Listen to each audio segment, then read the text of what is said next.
Bismillahirrahmanirrahim. Assalamualaikum warahmatullahi wabarakatuh. Alhamdulillah, puji syukur saya panjatkan kehadirat Allah Subhanahu wa Ta'ala karena atas limpahan rahmatnya sehingga saya diberi kesempatan untuk duduk di sini dalam rangka unjuk kerja Tridharma Perguruan Tinggi PDD UKT-PT. Perkenalkan, saya Syarifah Masita SST MKep, dosen program studi D3 Kebidanan Stikes Amanah Makassar. Pada hari ini saya akan menyampaikan tentang teknik pengajaran saya dengan menggunakan metode DIA atau Delivery, Interaction, dan Assessment. Pada kesempatan ini, saya akan menjelaskan salah satu mata kuliah yang saya bawakan dalam program studi D3 Kebidanan, yaitu mata kuliah Asuhan Kebidanan Neonatus, Bayi dan Balita, di mana mata kuliah ini berbobot 4 SKS. Adapun capaian pembelajaran pada mata kuliah ini diantaranya, yang pertama, mahasiswa mampu memahami konsep dasar neonatus, bayi dan balita. Capaian yang kedua, mahasiswa mampu mengetahui adaptasi fisiologis neonatus. Yang ketiga, mahasiswa mampu melakukan asuhan bayi baru lahir.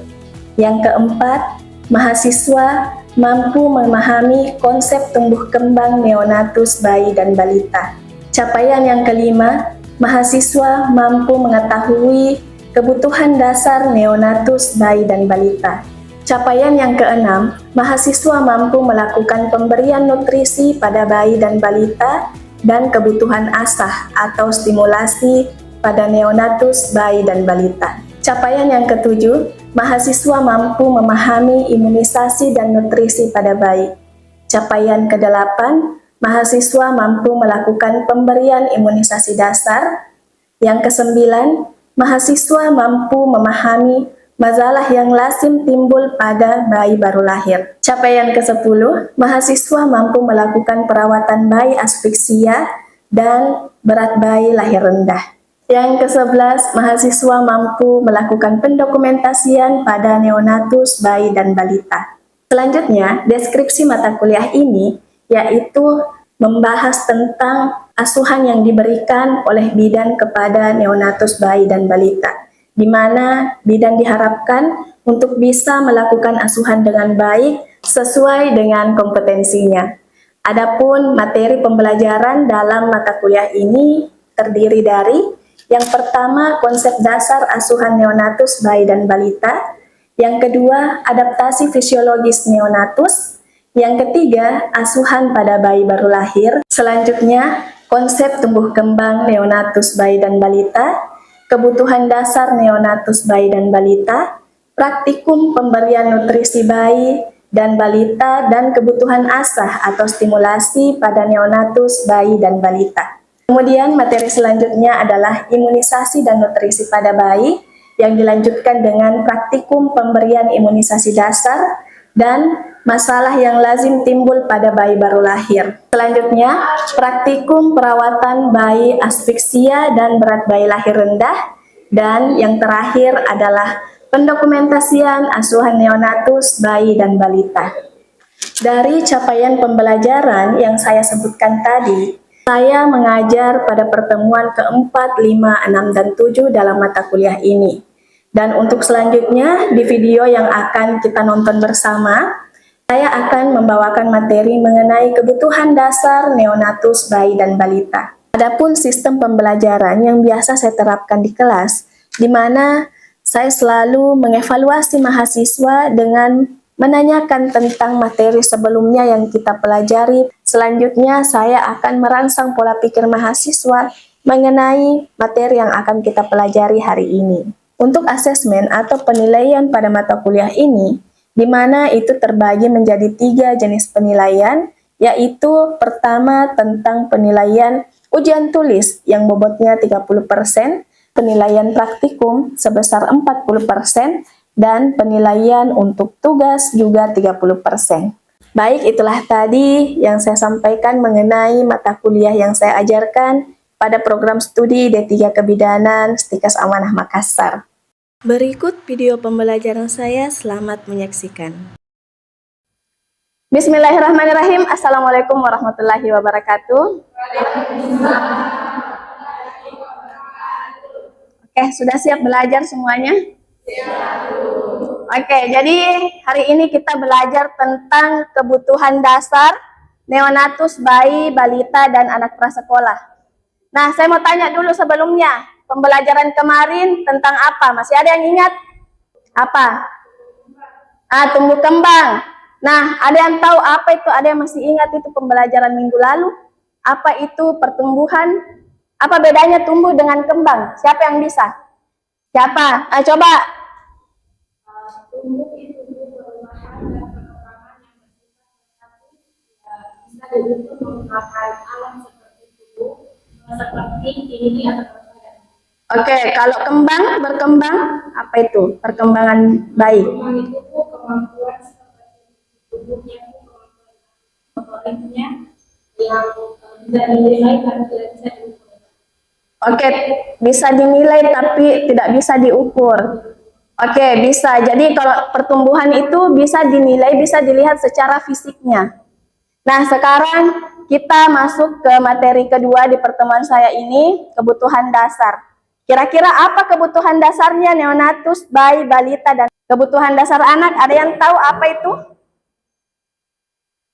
Oke, mungkin belum ada yang tahu, jadi kita masuk ke materi. Nah, ada 3 kebutuhan dasar anak. Ada kebutuhan fisik dan kebutuhan biologis, itu disebut dengan asuh. Kemudian kebutuhan kasih sayang dan emosi, namanya disebut juga ASI. Kemudian kebutuhan stimulasi, asah, mengasah kemampuan anak. Oke, saya tuliskan dulu di sini ya. Saya mau tanya dulu, kebutuhan asuh, kebutuhan fisik, dan kebutuhan biologis, kira-kira seperti apa itu contohnya? Kebutuhan fisik, apa kebutuhan fisik kalian? Atau kebutuhan fisik anak-anak? Apa? Fisik, apa yang dibutuhkan fisik kalian? Nutrisi, bisa. Apalagi? Kebersihan diri, oke. Apalagi? Pakaian, bisa. Ada lagi? Tempat tinggal. Kenapa tempat tinggal? Kenapa tempat tinggal kalian anggap itu kebutuhan fisik dan kebutuhan biologis? Kenapa? Kenapa? Apa alasannya? Pasti ada alasannya dong. Oke, kita skip, tapi kita tulis saja tempat tinggal. Nah, ini belum ada alasannya ya. Nah, kemudian asih. Mengasihi. Asih itu kebutuhan kasih sayang dan emosi.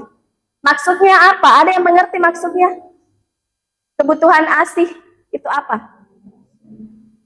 Kebutuhan kasih sayang. Kalian mau disayang orang tua itu, apa yang kalian butuhkan dari kasih sayang orang tua? Perhatian. Oke, apa lagi? Apa? Pujian. Oke. Pujian atau apresiasi untuk anaknya. Ada lagi yang lain? Memberikan dukungan. Oke, memberikan dukungan. Ada lagi? Oke, kalau asah menurut kalian itu apa? Mengasah kemampuan, seperti apa contohnya mengasah kemampuan? Berbicara. Bicara. Bagaimana cara mengasah kemampuan berbicara?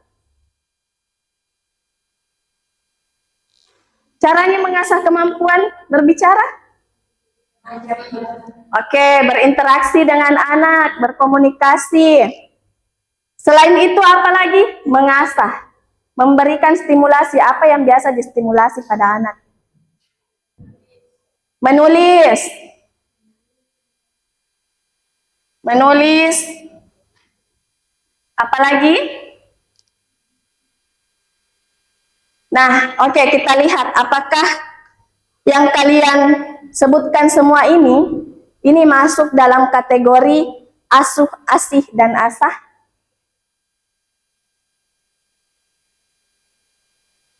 Oke, kebutuhan fisik dan biologis, asuh.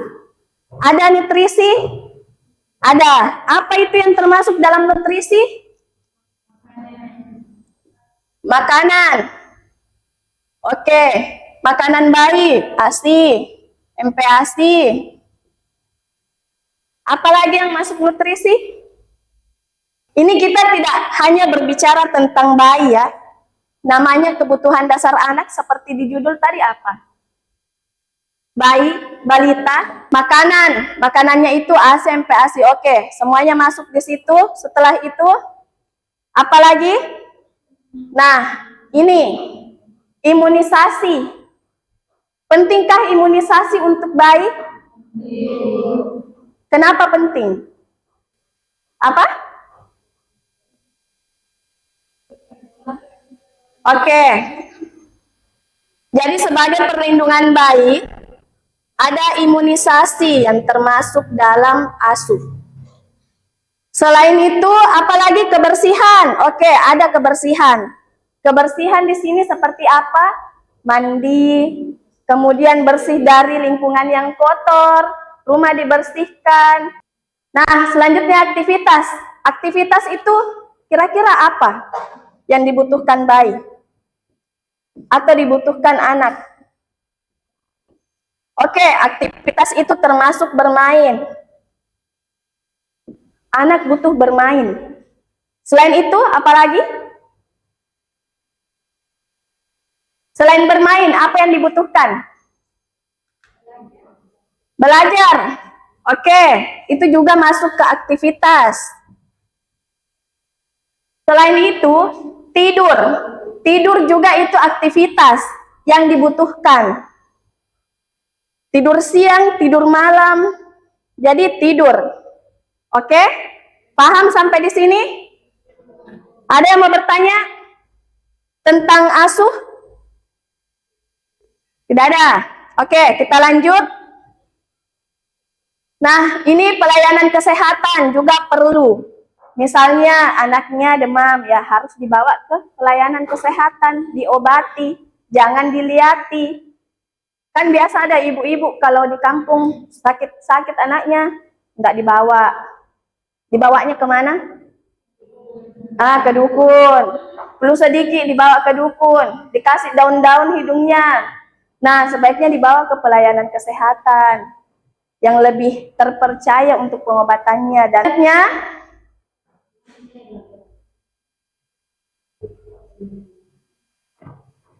oke, kebutuhan kasih sayang. Nah, jadi ada rasa aman dan nyaman. Kalian sebagai anaknya orang tuanya kalian merasa aman tidak di rumah? Ada yang tidak aman di rumahnya? Yang terancam? Ada yang angkat tangan? Tidak ada, Ji. Ada yang merasa tidak nyaman tinggal sama orang tuanya? Ada yang mau minggat dari rumah karena rasa tidak nyaman? Tidak ada, Ji? Oh, tidak ada, Ji. Nah, yang jelasnya, anak itu, jadi dari segi psikologisnya juga, itu kita harus tahu apakah anak ini sudah mendapatkan rasa aman dan rasa nyaman di rumah. Itu juga penting. Nah, kalau misalnya kalau misalnya ada anak, terus dia tidak nyaman di rumahnya, itu kan bisa mempengaruhi nanti anaknya bagaimana dari segi pertumbuhannya, cara berpikirnya, ya kan? Nah, biasanya anak yang tidak nyaman di rumah itu akan, misalnya anak ini kan kita berbicara anak prasekolah, masih balita. bayi, neonatus, balita, seperti itu. Nah, kalau misalnya yang seumuran seperti itu, kira-kira rasa tidak nyamannya seperti apa?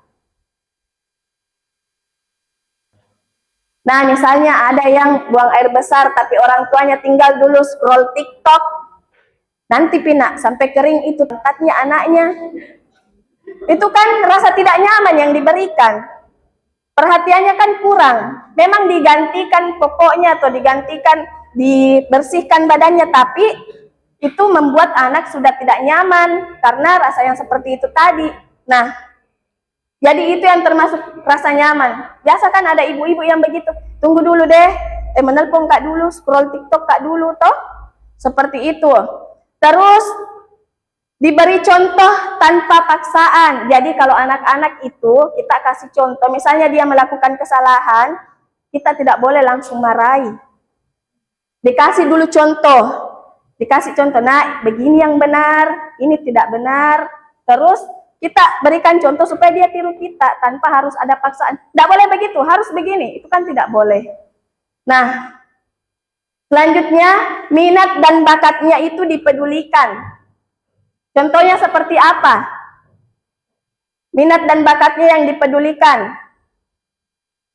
Ada yang bisa kasih contoh? Apa, Herlina? Apa contohnya?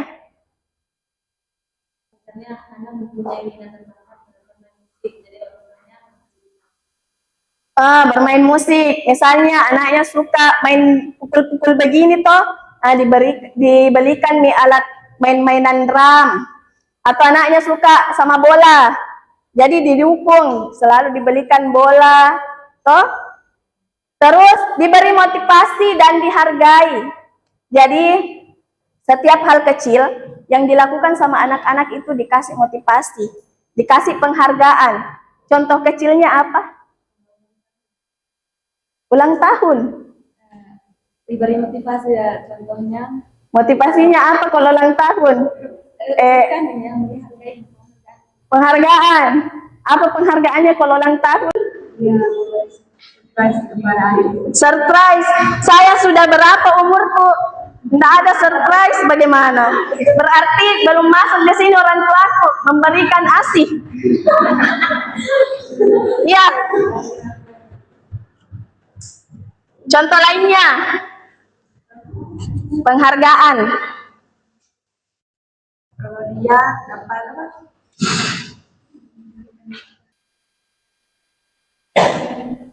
Diberikan motivasi dan dihargai. Apa? Gagal dalam ujian. Anak prasekolah. Kita akan membahas ini, menghargai dan memberi motivasi. Misalnya, anak kan sudah dibiasakan mengucapkan terima kasih, toh? Nah, jadi kan kita menghargai, oh iya, terima kasih, seperti itu.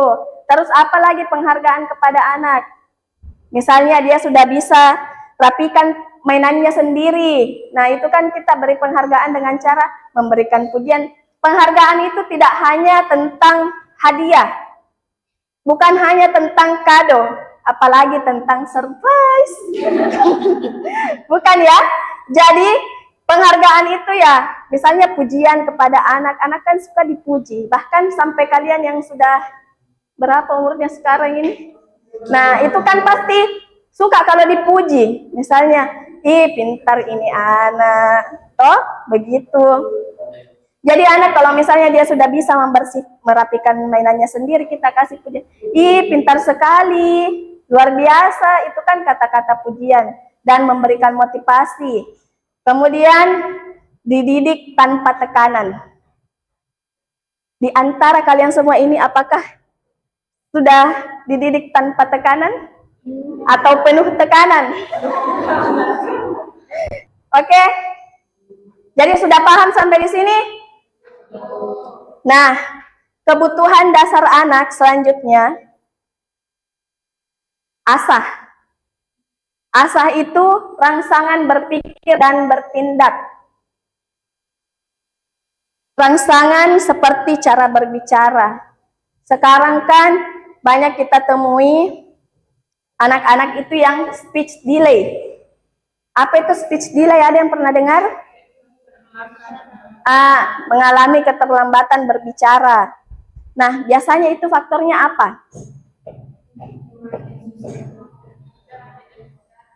Hah? Jarang diajak bicara, jarang ada stimulasinya untuk berbicara. Jadi misalnya dia sudah mau berbicara, tapi orang tuanya seperti itu, sibuk. Ya sibuknya orang tua, kerja, pulang kerja, istirahat, main HP, capek. Anaknya jarang diajak komunikasi, jarang berinteraksi, jadi kurang stimulasinya.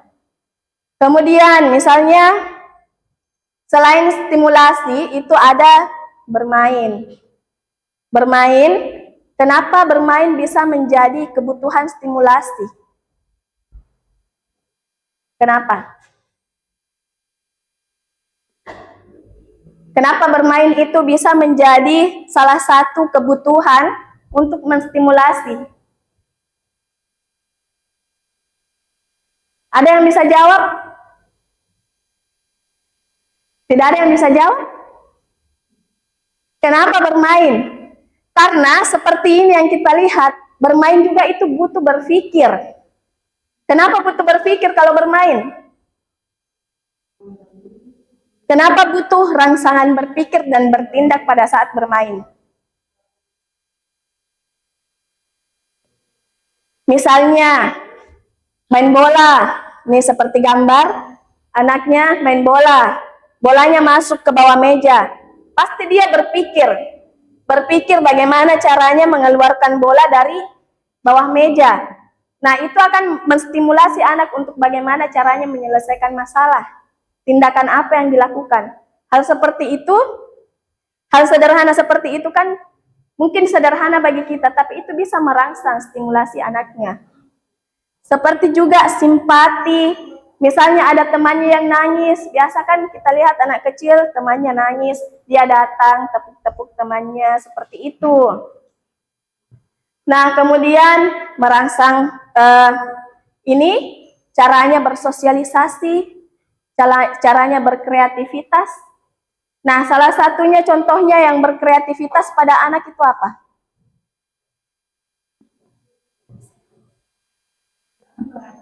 Menggambar. Oke, itu juga termasuk salah satu contoh untuk kreativitas anaknya. Oke, sampai sini ada yang belum dimengerti? Sudah mengerti semuanya? Oke, untuk minggu depan, saya ada tugas untuk kalian. Bagi kelompok, jadi bagi 3 kelompok, kelompok ASI, ASUH, dan ASA. Kemudian nanti kalian bagi ketua tingkat yang bagi ya kelompoknya. Nah, kemudian setelah itu bikin kelompok siapa yang kelompok ASI, ASUH, ASA. Kemudian kalian buatkan nanti simulasinya bagaimana misalnya seorang anak butuh ini yang diberikan. Kebutuhan ASI itu seperti apa? Kebutuhan nutrisi, anak butuh makanan. Jadi kalian buatkan cerita keluarga yang anaknya itu misalnya kurang ASI atau butuh diberikan ASUH, seperti itu. Mengerti? Mengerti sama tugasnya? Ada yang mau ditanyakan? Ada yang mau bertanya? Silahkan kalau ada yang belum mengerti. Kenapa?